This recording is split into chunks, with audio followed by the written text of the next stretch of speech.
C'est parti pour un nouveau pitch. Et on accueille Laurent Poulet. Vous êtes doté vous aussi d'un sommet d'or. C'est déjà incroyable. Mais sans vous mettre la pression, Laurent, vous pouvez aller encore plus loin. C'est l'heure de pitcher en 3 minutes top chrono. C'est à vous. Comme vous l'avez présenté tout à l'heure, je suis éleveur de chèvres en Ardèche avec mon épouse. Et la pesée, ça nous saoule. On n'a plus envie de la faire. Alors une nuit, j'ai rêvé qu'il pourrait y avoir une balance qui ferait le boulot à ma place. Alors le lendemain, j'ai attaqué dans mon atelier. J'ai découpé de la ferraille, j'ai soudé, j'ai redécoupé, j'ai ressoudé des dizaines de fois, jusqu'à arriver à avoir un petit prototype là qui me plaisait pas mal. Mais à ce moment-là, j'ai eu besoin d'un coup de main, j'ai eu besoin d'aide. Et c'est là où Adis, c'est la structure de conseil élevage qui m'accompagne sur mon exploit. Et ils ont cru à mon projet. Et puis ils m'ont dit, allez banco, on va continuer, on va aller au bout. Et je les en remercie parce qu'en fait, c'est un problème qui concerne tous les éleveurs de chèvres. Ça les concerne soit parce qu'ils aimeraient le faire, la peser, mais ils ne le font pas, c'est trop pénible, soit parce que justement, ils le font. Quand ils le font, c'est à la force des bras. Ils le font, il faut attraper la chevrette, il faut la lever, la poser dans une balance, la reprendre, la remettre dans son box, 10 fois, 20 fois, 40, 50 fois, 100 fois, même des fois plus. Alors quand elles font 5-10 kilos, ça va, ça le fait, c'est pas grave. Mais quand elles font 30-40 kilos, ça devient lourd, hein, très lourd. Surtout comme moi, quand on vieillit puis qu'on a pris un peu des kilos. Et du coup, moi, ce que je voulais, c'était une balance légère, que je puisse déplacer tout seul, autonome, qui marche sur batterie, sans fil, parce que les fils et les chevrettes, ça fait pas bon ménage.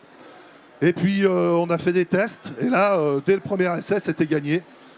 La curiosité, l'envie de jouer des caprins, elles ont fait le travail à notre place, hein, elles sont montées toutes seules. Une chevrette, elle monte en moyenne entre 40 et 50 fois par jour sur la balance. Il y a une antenne qui va lire sa boucle d'identification, des pesons qui prennent un poids. Et on a développé un algorithme avec nos partenaires, l'Institut de l'élevage et Octéo, qui va trier les bons poids des mauvais poids. Un mauvais poids, c'est quand vous avez une chèvre et demie, 2 chèvres sur la balance, voire même des fois qu'une demi-chèvre.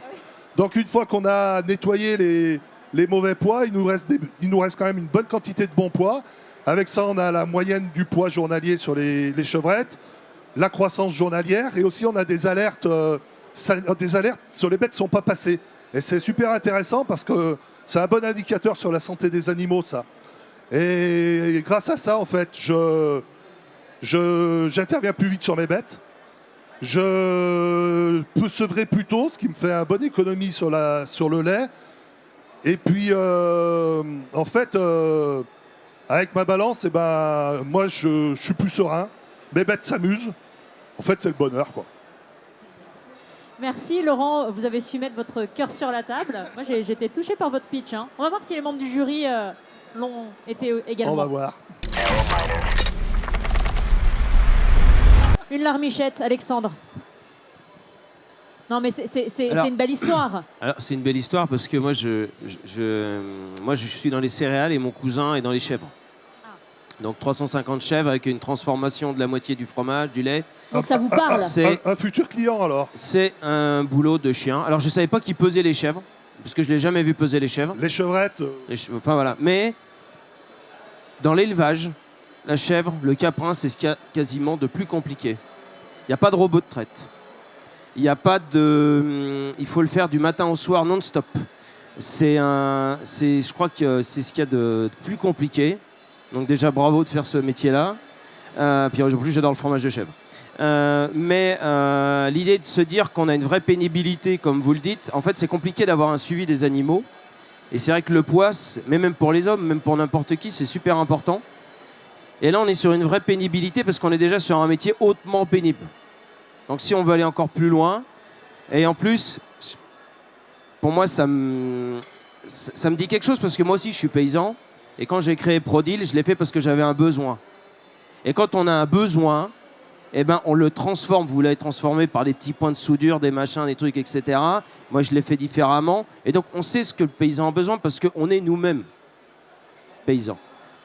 Donc, pénibilité du métier d'éleveur de chèvres, le besoin que vous avez solutionné par cette balance, Alexis, Ça. voilà une vraie innovation qui répond à un vrai besoin, qui réduit la pénibilité au travail. Là c'est vraiment du concret.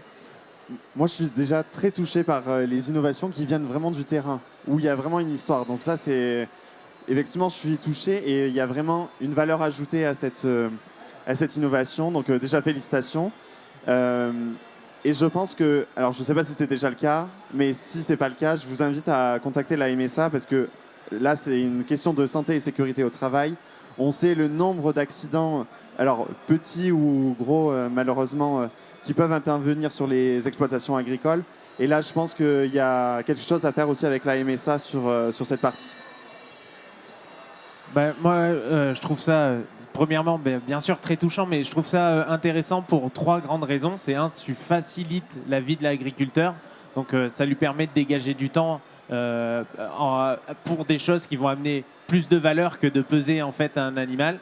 Bien sûr, la pénibilité, quoi, facilité.